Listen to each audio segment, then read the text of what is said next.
Good afternoon, everyone. My name is Denise Appleby, owner and CEO of Appleby Retirement Consulting, Inc. Thank you for taking the time to join us for this presentation today. Self-directed IRAs seems to be one of the areas in which many of my clients have interest. And interest was piqued, you remember in the 2008 general election, and there was much talk about Mr. Romney's IRAs and those large IRA balances, which I think it was determined that much of it came from investments in self-directed IRAs. So that, coupled with other things, has sort of piqued the interest in this area. Now, in many cases, the procedure that should be followed in order for an individual to invest in these type of investments seems simple enough, but then the technical area gets very complex.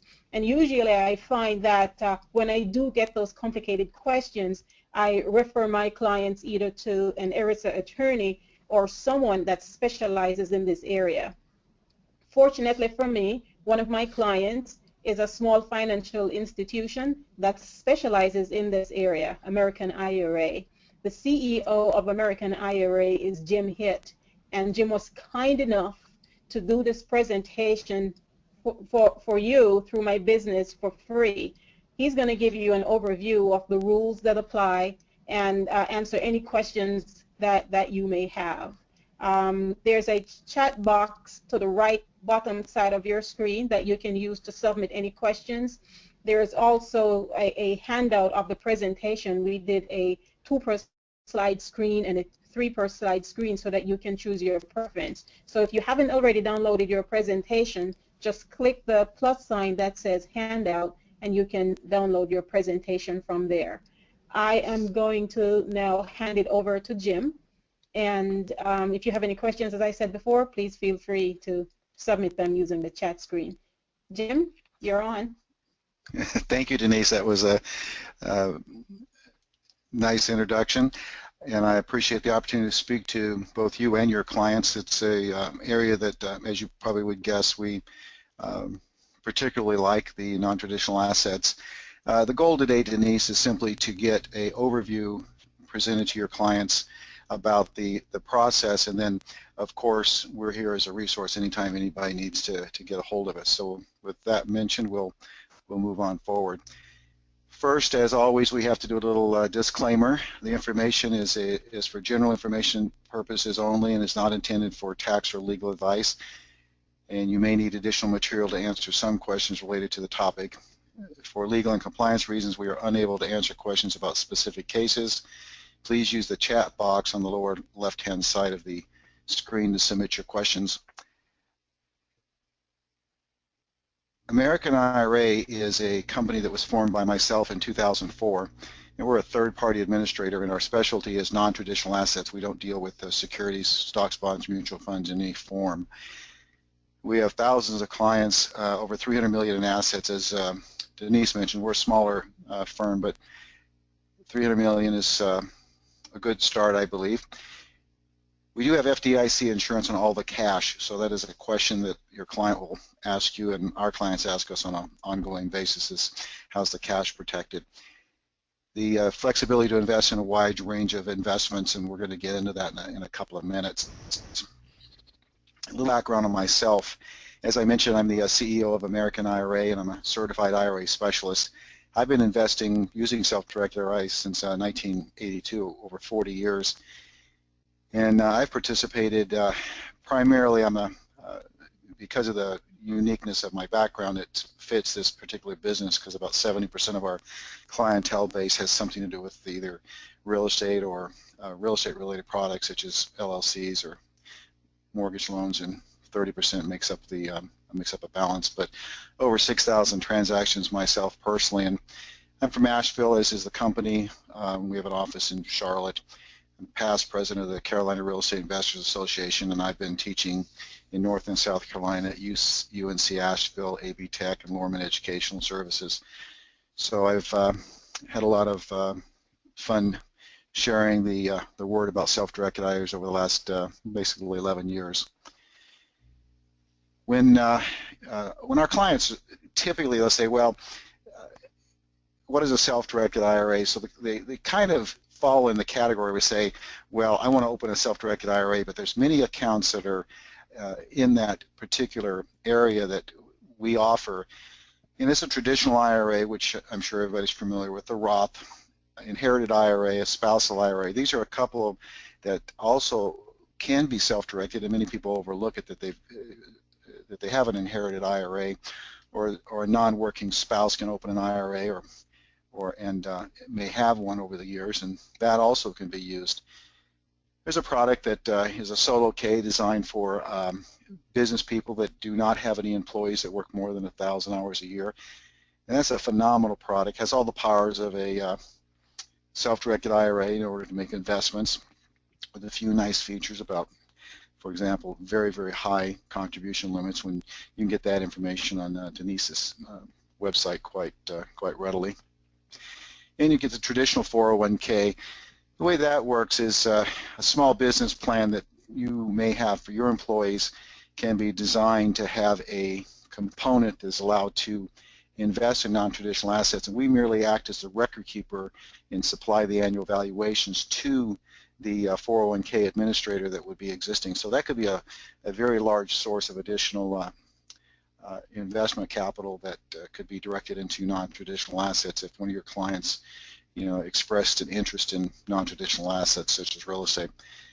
SEP and Simple can also be invested into a non-traditional assets, and the Coverdell and the education account, health savings accounts, although not IRAs or retirement plans, are both tax advantaged vehicles, and they too can be invested in non-traditional assets such as real estate and gold and so forth. 529 plans are not something that we service. That's strictly a state product. Today we're going to be talking about the various investments that most likely are going to come up to you via your clients asking about it. So I circled the condos, townhouses, and single-family homes. Most of your clients are going to say, I heard I can buy a house inside my IRA and rent it out. That's the conversation is going to start. The other one is a friend of mine needs to borrow some money on a commercial property of theirs, and I would like to make that loan out of my IRA. I believe I can do that. That would be the second form of the conversation. And the third form of a conversation is LLCs and privately held companies. Somebody's going to come to you and they're going to say, I've got a friend of mine that needs some working capital for his widget business, and I want to make a loan to him, or I would like to invest in his business, and he's willing to sell me some shares of that business, either as a LLC or stock. Those are the three particular areas you're probably going to run into.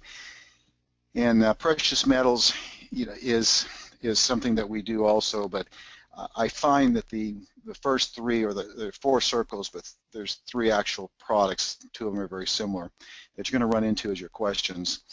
And then the question is, how do you deal with those? And then moving forward in this presentation, we're going to answer that to make your situation, when you're dealing with these folks that come in and say, I want to do this, that you know how to deal with it, and hopefully you give us an opportunity to work with you. But regardless of that, the procedures for these types of investments are not universal, but they're consistent across the industry. What circumstances will my client benefit from a self-directed IRA? I just went over that with the previous slide, and these are the four areas that you're most likely going to run into somebody that wants to invest, as I mentioned. Real estate, private entities, private stock, gold, or other precious metals seem to be the most common questions. I envision that as an advisor, that would be the folks you'd want to we would want to deal with in terms of their self-directed IRAs. Some investment restrictions, as you probably know, but it's worth repeating, is the Internal Revenue Service does not tell you what you can invest in. The Internal Revenue Service tells you what you cannot invest in. You cannot invest in alcohol, art, antiques, collectibles, some forms of metals. The ones that can be invested in are specific in the code. other, and believe it or not, other, one of the things is rugs. It actually mentions rugs, if you can believe that. So other than these investment restrictions, you can invest in stocks, bonds, mutual funds, real estate, approved gold and precious metals, private entities and so forth. That's how Romney got all that money into his Roth IRA, by investing in private offerings that Denise mentioned a little bit earlier.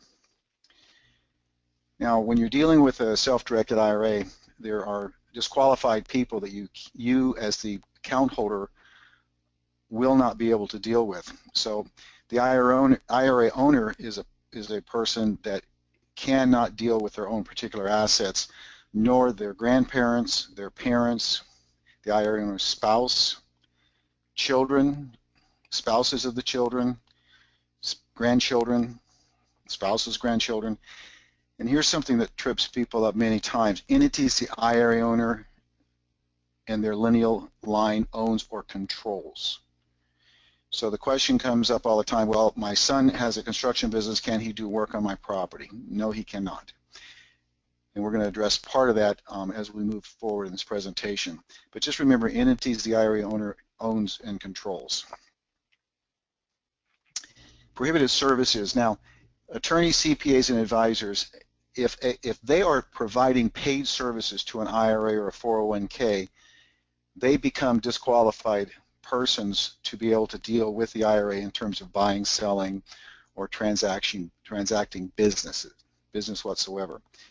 So how that would it play out for this particular audience is, if you are an advisor to their IRA, you obviously are not going to be able to do business with them, and in most cases you're not going to want to, because it would be a very difficult situation for the fiduciary rules that you're under in most circumstances. Sweat equity, that's where your person wants to do the work themselves. That cannot be. You cannot add services or sweat equity to a piece of real estate, and you must have a contractor doing the work. And realtors, you may have realtor clients that you're advising. Many times they want to earn a commission by selling property to their retirement account, or conversely sell it when it's in their retirement account. They cannot do that. It has to be an arm's length transaction. They have to hire another realtor. And then also the same thing with a property manager. You must have a property manager to have a piece of real estate in your IRA. And the property manager, if they are your investor, because once again that could be a client, they can't do their own property management. They have to hire somebody else. Can't be for free. It can't be somebody else in their office if they're the broker. It must be a completely arm's length transaction. Now, I'm sure based on some of the questions we received prior to the presentation that everybody's heard of a prohibited transaction.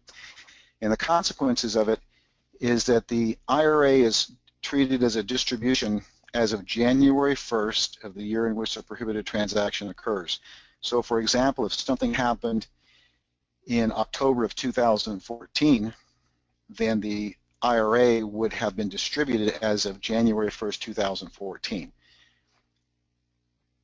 So any profit that would have been made after January 1st, 2014 would have been considered as just regular taxable income. And if the person is under 59.5, they will have a 10% penalty, and they will also pay for a income tax if it's a prior to 59.5 and it's a Roth, and or whether it's a traditional IRA. Now, as you probably know, you don't pay taxes on the contribution portion of the Roth, but you would pay taxes and the 10% penalty on the profit. Now, it also it would lose bankruptcy protection. This is quite an area right now.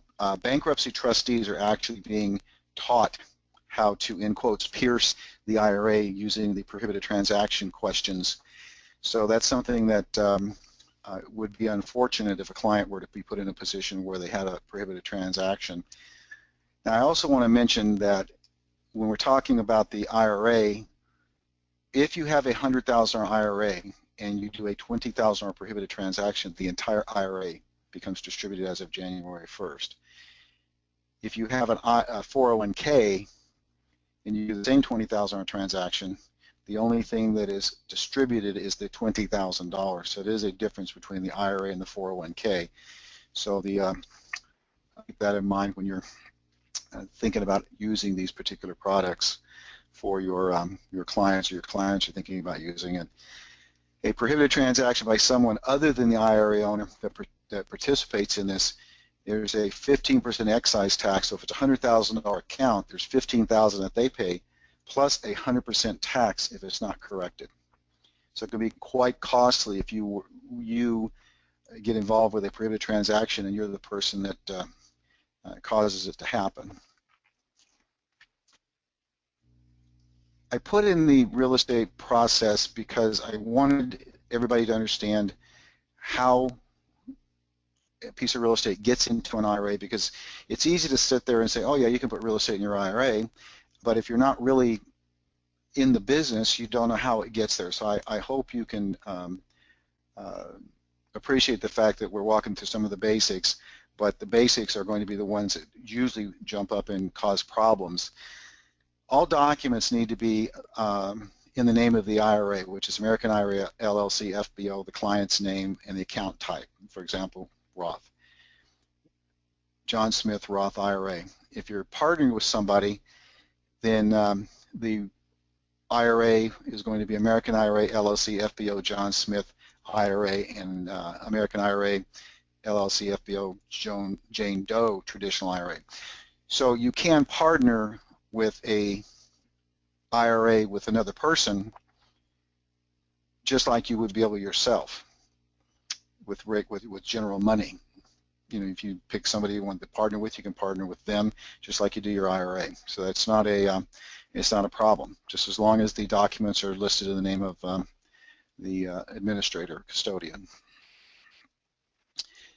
I want to also point out that all the documents, we're going to get into some of the process here, must be signed by the administrator, not the client.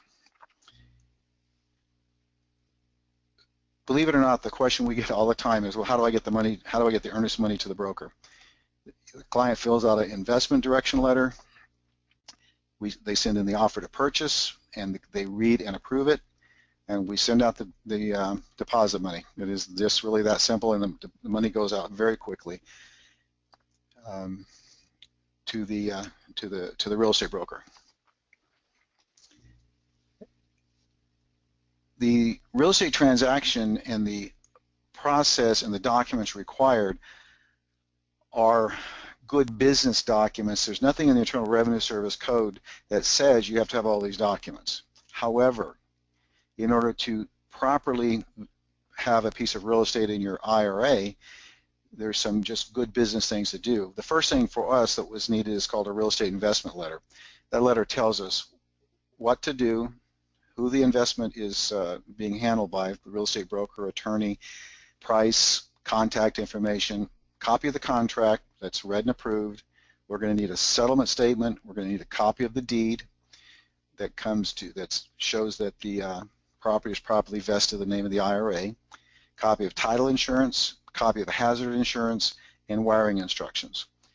Those are the areas needed for the closing. In our particular case, as a company, we require these to close. It's not, like I say, an IRS requirement, but that's something that's just good business. It's a couple of helpful hints that we put in here for your reference later on. That the account holder cannot sign as the buyer. One of the biggest mistakes that a client will make that has a self-directed IRA is they will sign the contracts, and the contract is not void because it cannot be assigned to the IRA after it's signed. Then you have to void all the documents and redo everything from the beginning. So it needs to be signed by the IRA administrator as a custodian, and the client must read and approve all documents. We are not making decisions for the client, so the client must approve whatever they want us to do on behalf of their IRA. And all closings are required to be completed by attorneys, escrow companies, or title companies. No self-closings are allowed. The process by doing a self-closing is doesn't generally work out for the benefit of the client. And there's an example of a read and approved. Just at the bottom, they just sign their name, John Smith, read and approved, and we know to move forward. The other thing that we talked about earlier is about prohibited people. The IRA owner cannot use the property, nor can a disqualified person use the property, meaning this. Here's the most classic question we get. I'd like to buy a house at the beach in my IRA. I'm going to pay cash for it. And I'd like to have my son and my daughter be able to stay there, and I'd like to stay there, 14 days a year. Well, unfortunately, there are no available loopholes, in quotes, to be able to do that. You may not stay in the property, not even for one day, nor may you do maintenance on it that we just discussed in the previous slides. It has to be a completely arm's length transaction. Since the IRA owner of the property, all legal documents must be vested in the name of the IRA, American IRA, LLC, FBO. That's where we spend a majority of our time making sure all the documents are properly vested so they qualify to be in the IRA, and that in turn protects the client. And purchasing the property from the IRA owner or other disqualified persons is prohibited. The worst possible thing that a person can say is, I want to sell the property to my son or my daughter, or I bought a property from my son because my son has an entirely different name than I do, so it would have possibly slipped through the paperwork, but then it comes up at a later date. So you can't buy or sell from yourself or disqualified persons. Now, private entities is the other area that will be a very, very large portion of what people are going to want to do, that are going to come and talk to you about. If you read the financial magazines, investment news, the CPA magazines, it does not matter. Almost every magazine today has something about alternative assets.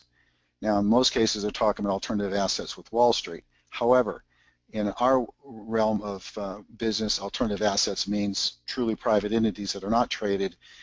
And so when you're talking about a private asset or an alternative asset, that's something that's going to come up in an offering that somebody is going to be exposed to.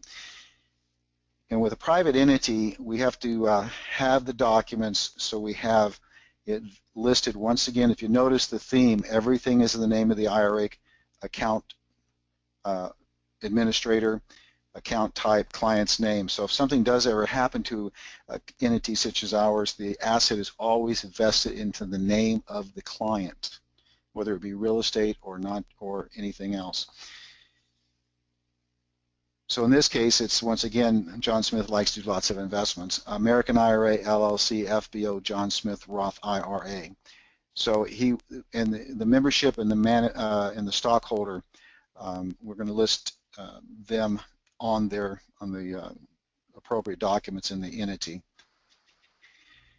Now, the process for a private entity is there's a private entity investment letter, similar to the real estate investment letter, that tells what the investment is, who the parties are that we have to be in touch with. Private entity disclosure, and then we need the subscription agreement, we need the operating agreement, both signed, read, and approved. We need the signed and credited investor form, because many of these offerings are going to be for accredited investors only. Now, I mentioned earlier that we sign all documents.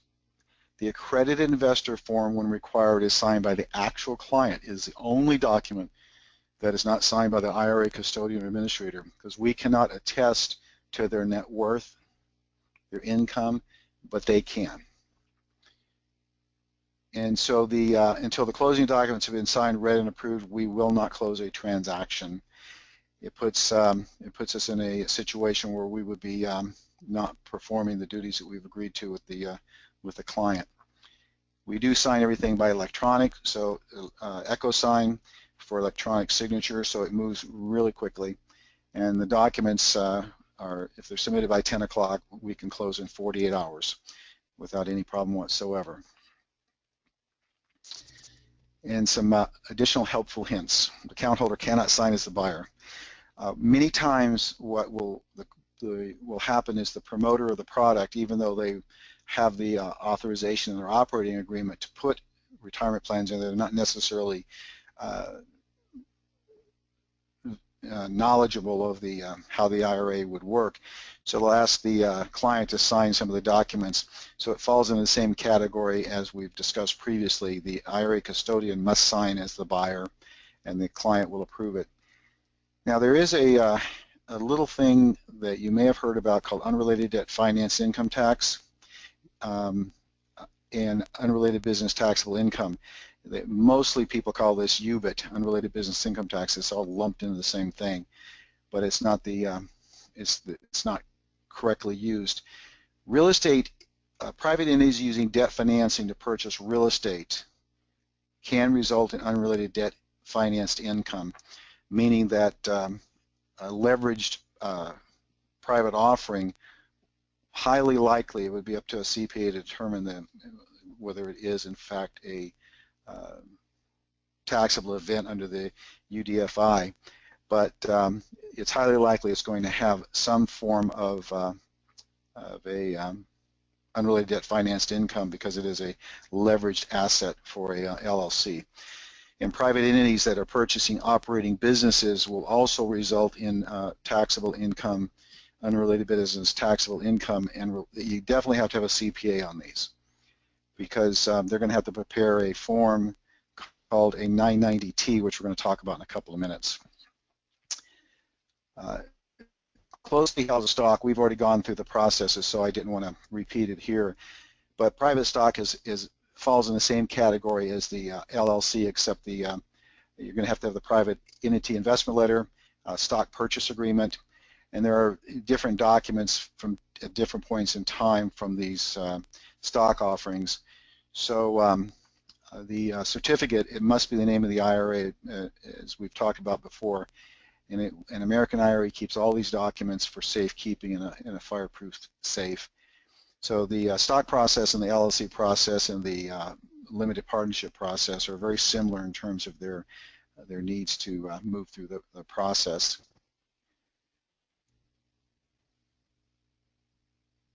Debt financed investments, I'm going to go back to this.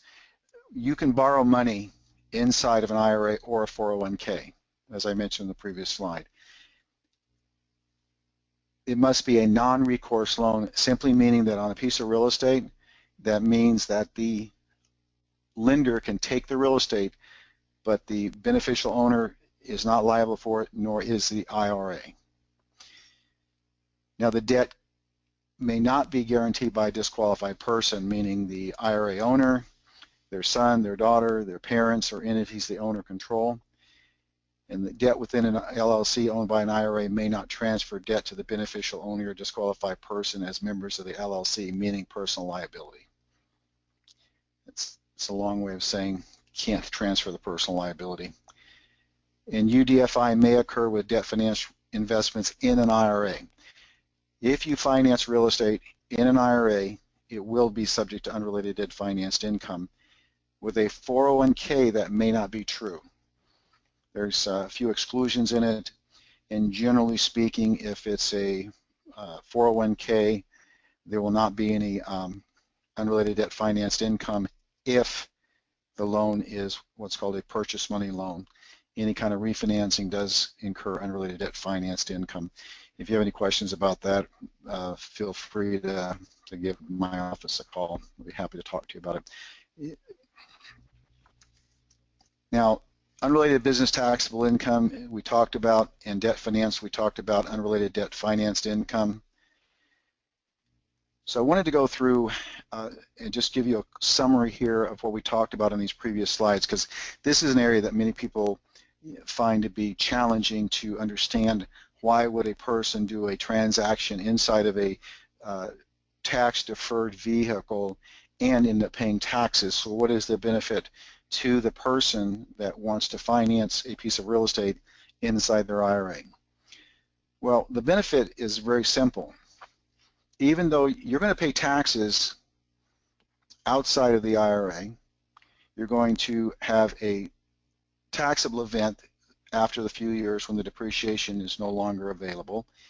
There's a limit if you're passive and how much you can write off. And the other argument is, well, you lose capital gains treatment. Over here, you do have a subject inside the IRA. There's the unrelated debt financed income would in fact generate some form of tax on just the income, not on the capital gains portion. So what is overlooked in the conversation many times by CPAs, tax attorneys, and people debating the benefits of making investment inside your IRA is looking at what happens to the cash flow from the real estate over a period of years. There's no tax on it, and it grows tax-free.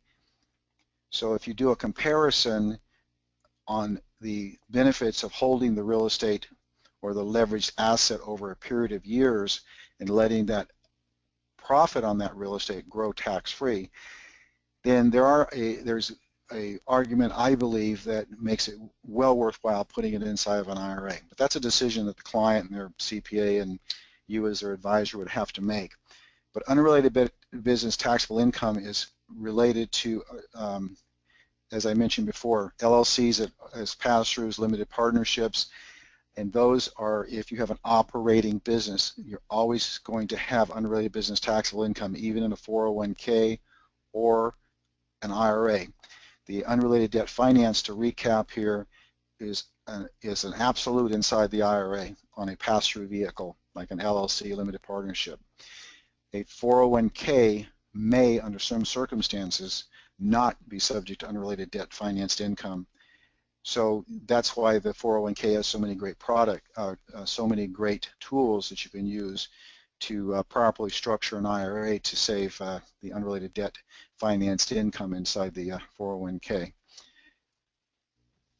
Now a 990T, I mentioned that earlier, that is the form that the CPA will fill out to report unrelated business income and unrelated debt income.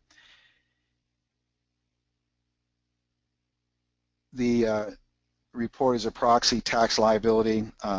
You can claim a refund from a real estate trust.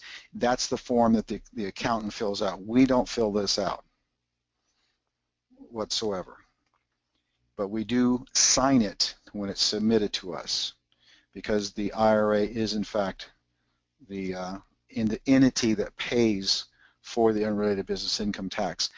The tax must be paid out of the IRA or 401k if it's applicable. Non-recourse loans. I mentioned you can borrow money from an entity, but it must be non-recourse. We've described what that is.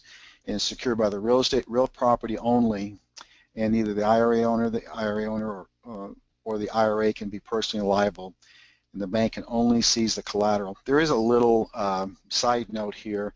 If the IRA is partnered up with somebody that is an individual or could be an LLC, and they have if they have a strong financial statement, they can personally guarantee the debt, but the IRA owner and the IRA cannot. So it creates non-recourse financing to the IRA, but as long as it's not a prohibited person or disqualified person that's signing the debt, then that too can be non-recourse.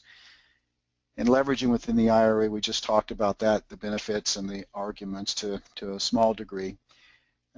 Typically, the IRA owner needs to have a down payment equal to about 35% of the property's purchase price for most non-recourse lenders in this country. And keeping in mind, the one rule of real estate is keep some reserves, because you have to, as you well know, you can only put $5,500 away if you're 50 or under, and $65 if you're 50 or over, if you're over 50. So you need to have some money in there just in case there's any problems. If there is a problem, of course, the IRA can always borrow some money for refurbishment or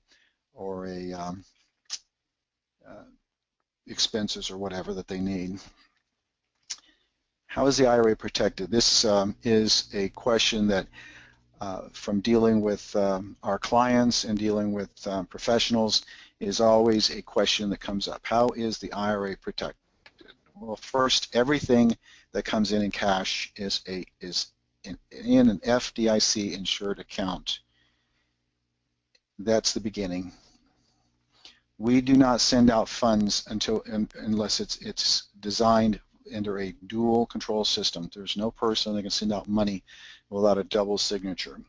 One person can originate, another person can approve, but the two people cannot do each other's jobs.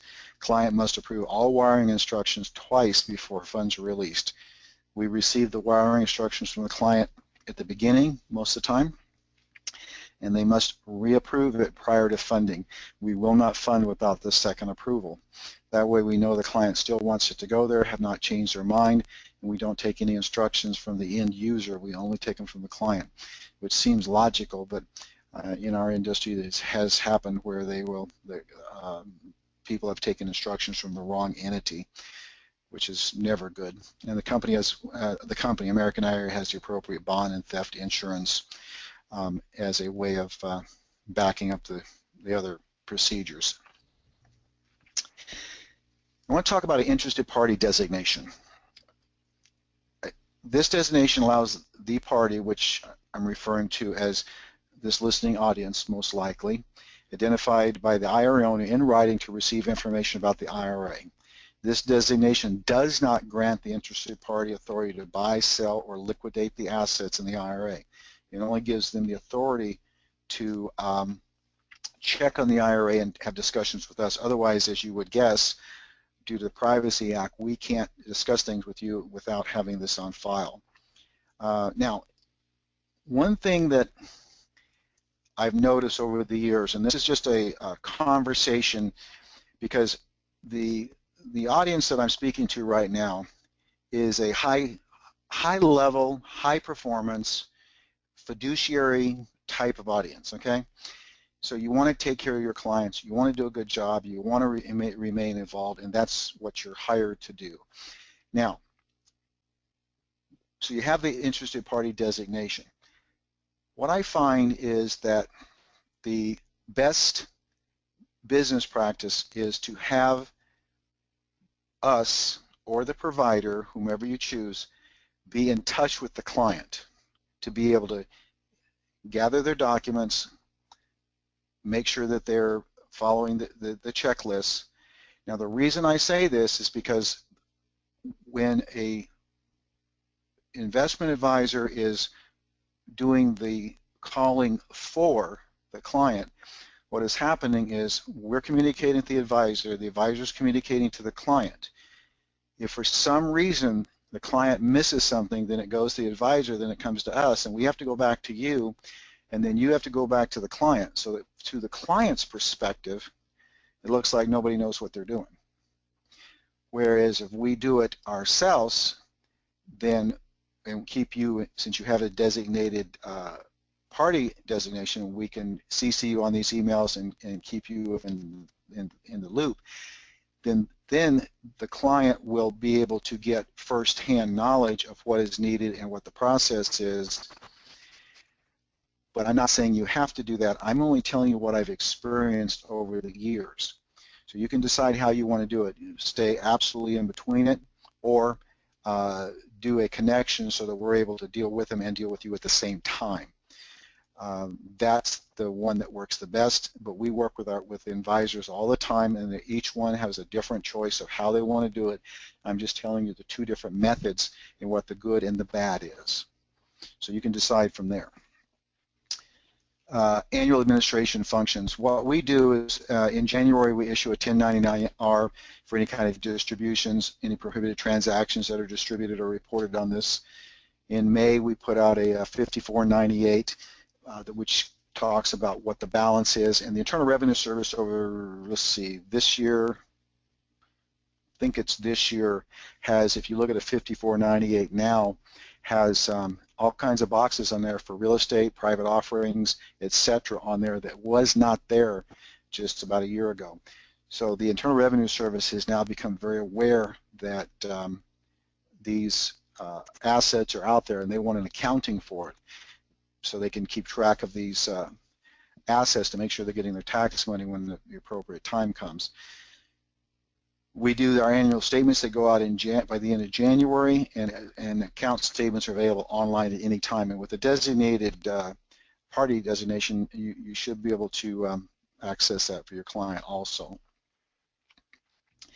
Now, annual valuations, I mentioned it previously. The way we do annual valuations is that we will accept for real estate a broker's opinion of value. We cannot use tax value.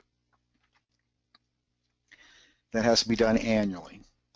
Then you have the LLC, LPs, and the stock valuations need to be completed by the manager of the company.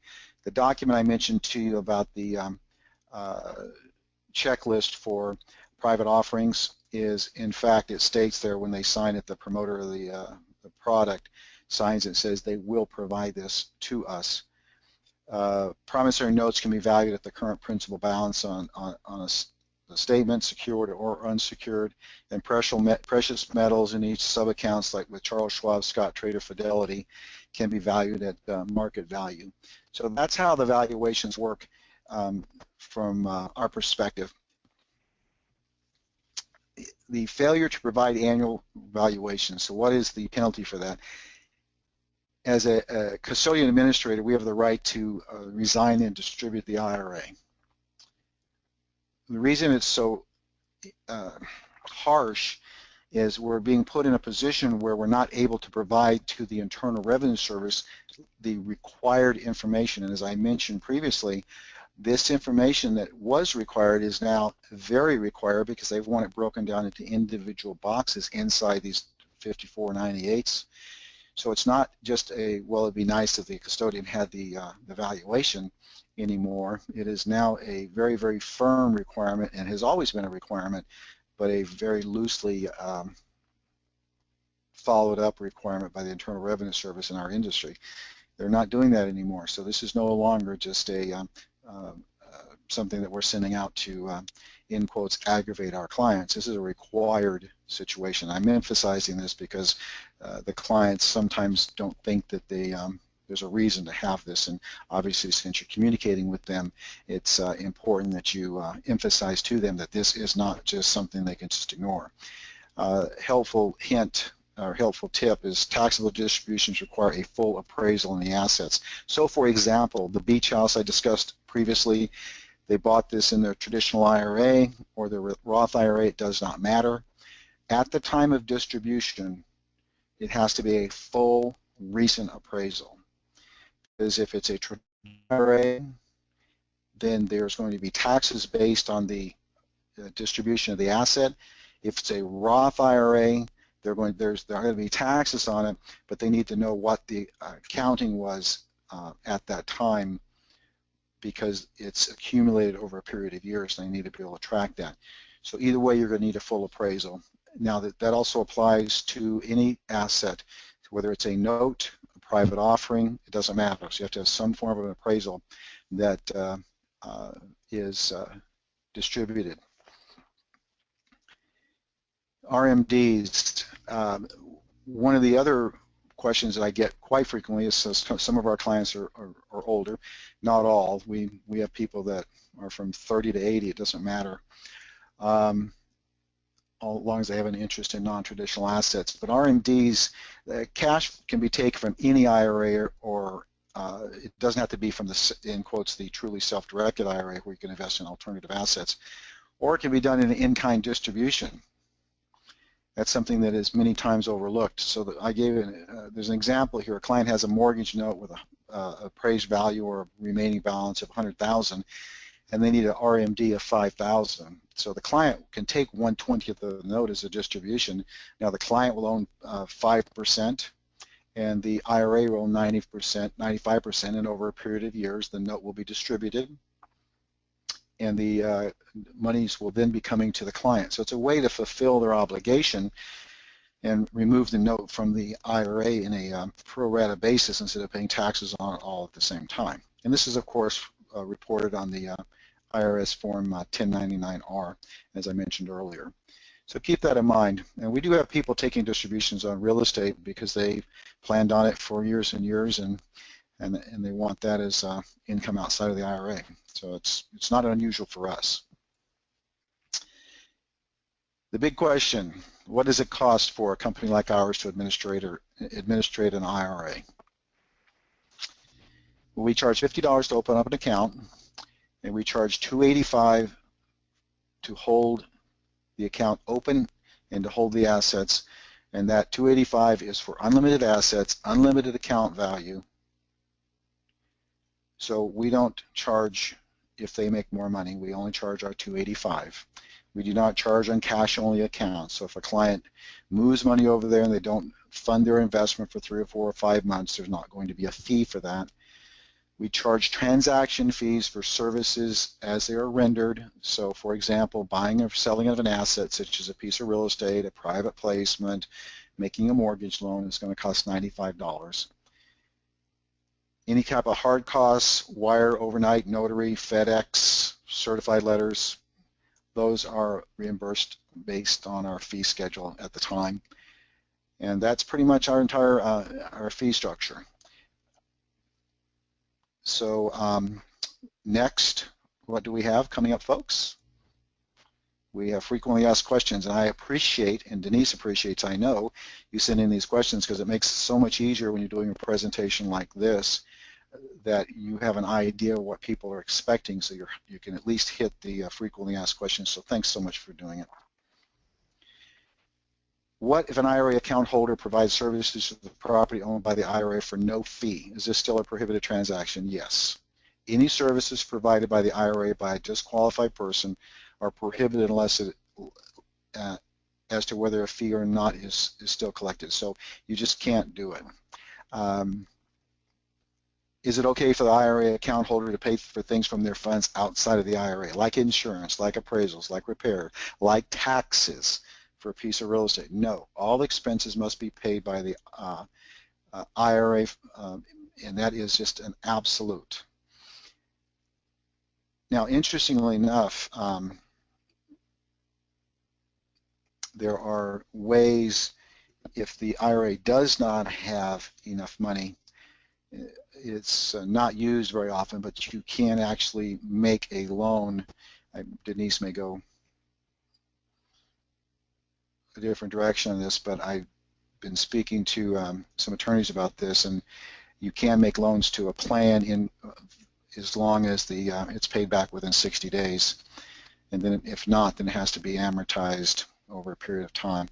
So that's something we don't do very much of, nor do we let our clients really, we don't get into it a lot because we encourage the clients to retain funds in there, but it's a weapon in our tool belt in case we need to help a client out in terms of how to protect their IRA and if they need to pay expenses without creating a prohibited transaction. So I mentioned that to you so you know that there is something out there that can be utilized if a client is stuck.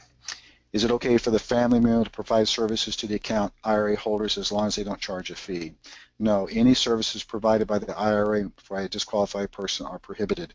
One of the questions that came up, which was a logical question based on the audience, was whether or not an advisor could advise the account holder's IRA and not charge a fee. Unfortunately, that falls in the same category as property management that we discussed earlier, being a real estate broker. Your daughter as a real estate broker or your son as a real estate broker would not be able to sell a property held by your IRA and earn a commission. That would be a prohibited transaction. So it falls in the same category. And they also couldn't sell it even if they did not charge a commission. So unfortunately, the answer is going to be that it cannot be done. Are there problems if the IRA owner's son acts as an investment advisor, which we just talked about, if the investment advisor services aren't compensated directly? And the IRA owner's son is a disqualified person, and this would be a prohibited transaction. I covered it, I guess, a little prematurely in the previous slide. What is the reporting responsibility if the IRA owner commits a prohibited transaction? Do they just need to notify their custodian, or is there more? Notify the custodian is the first step. The IRA owner also needs to consult with their professionals to determine what steps are necessary to correct the prohibited transaction. Giving you an example of that, if a prohibited transaction occurs in 2015, which this is when this is being recorded, and it is corrected in 2015, that's the best case scenario. If it's after the tax filing, then it becomes more complex to be able to make a correction, and you definitely need a professional to deal with that. So that's all I'm going to be able to say on that as far as correcting prohibited transactions, but it definitely requires a tax professional that understands the IRA, 401k, businesses, and as Denise mentioned early on, an ERISA attorney is usually the most competent person to be able to help a person that is in a prohibited transaction situation. Some of the smaller things, may I fax or email documents? Absolutely. We actually, I mentioned earlier, we do sign by use electronic signature. There's a few documents that do require originals, but there are only a few, and generally they come in at the very beginning of the opening of the account. Once again, can I pay utilities outside of my IRA? No, all expenses for the property need to be paid by the IRA funds. Am I able to pay the earnest money personally? No, all funds for the purchase must come from the IRA. Who will be signing? The custodian administrator signs all documents after they are initially read and approved. And believe it or not, that's one of the most difficult things that you're going to run into is the client signing documents that they're not supposed to. Where do recorded documents need to be held? All originals are held at our office in a fireproof safe. I want to thank everybody for spending their time with us today, and I hope that we've answered some of the questions. I'm sure there's more, but we have a great product. We call it a white paper, but it's actually a small booklet. American IRA has prepared a white paper, especially for professionals, and when I say is designed for professionals, registered investment advisors, CPAs, attorneys, etc. And it delves deeply into the dealings with self-directed IRAs and provides professionals with the information they need to better serve their clients. And you can go to our website and do americanira.com/white paper, and you can get a free copy. It's mailed out, so you'll have it as a reference. And we can also email one too if you requested it. But we send it out in hard copy, so we'll need your mailing address. And just so you know, the quality of this particular product is it was actually prepared by Denise. So I want to give Denise full credit for this.